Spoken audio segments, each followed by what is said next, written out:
Have you ever, like, looked around at the world?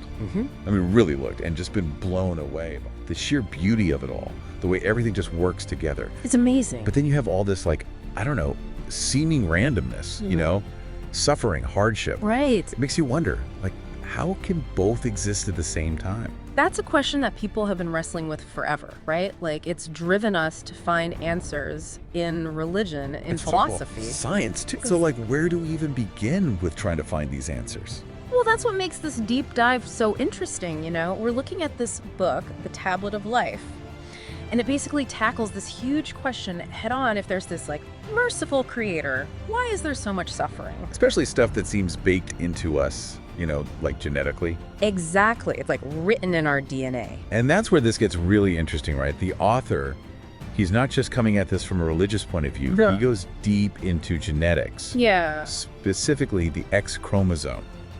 Interesting. Make his case. It's a bold move, for sure. It really Trying is. to bridge those two worlds like that. Totally different faith and science. Exactly. We need to understand why he's so focused on the X chromosome in the first place. Yeah, why that one? So it's not just about, you know, determining if you're male or female. Right. It's got the blueprint for so much. Like, it impacts brain development, the immune system. It's huge. It's massive. So any mistakes, any errors in the X chromosome, that's going to have a big impact.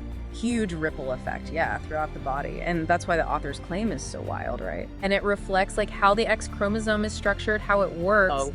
It's like he's saying this one chromosome with all its potential for good, but also for these, like, devastating errors. It's like a cipher. Like a key or something. Exactly. It might hold these deeper truths about, like, why we're here, you know, about creation itself. A hidden code in a religious text.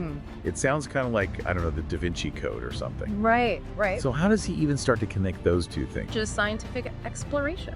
Yeah, it's like it's telling you to go out and observe the world, ask questions about it. He points to some verses about reading and the pen, and he sees them as this, like, symbol of that idea of inquiry. Like a divine push to figure things out. Exactly, like we're supposed to uncover these secrets hidden in creation. So it's not about taking it literally, more about using it as a, I don't know, like a jumping off point for deeper knowledge. Right, exactly. And this is where it gets really interesting. He starts looking at these verses, and they're poetic, right? But he sees them as descriptions of, get this, DNA. No way. Yeah. He points to phrases like viscous clay and tangled threads. And when you think about it through that lens, through a genetic lens, they actually kind of sound like DNA's structure. Wow. Okay, I see it. Yeah, right? But he doesn't just stop there, does he? No, he keeps going. He gets really into spirals, like the shape of a spiral. No way. He sees them everywhere, and he even connects it to that story, the four birds anecdote. Oh, yeah. And remember, 4 is important there because it represents the 4 nucleotide bases of DNA. It's all connected. Exactly. He's seeing these spirals in DNA and galaxies everywhere, and he says it's not random, it's deliberate. Like a signature, you know? Okay, that's kind of cool, I have to admit. Like a hidden language or something. Yeah, like a code. Because his next claim, it's a big one. It's a doozy. He thinks the verses actually mirror the order of genes on the X chromosome. Yeah, this is where things get really controversial. He does this whole side-by-side comparison, the X chromosome, breaks it all down, and he's saying there are these undeniable connections. Hold on, he's mapping a religious text onto a chromosome. It's intense, right? Intense. Oh. But does he have any actual proof?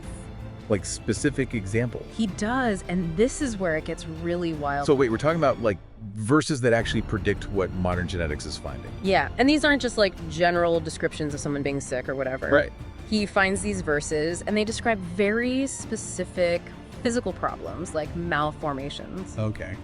And then he links those verses to the exact genes on the X chromosome that we now know cause those problems. Genetics way before its time. Exactly, like centuries ahead. Wow, that's a lot to take in. It is. Yeah, Like, I get it. right. Extraordinary claims, extraordinary evidence, right? Exactly.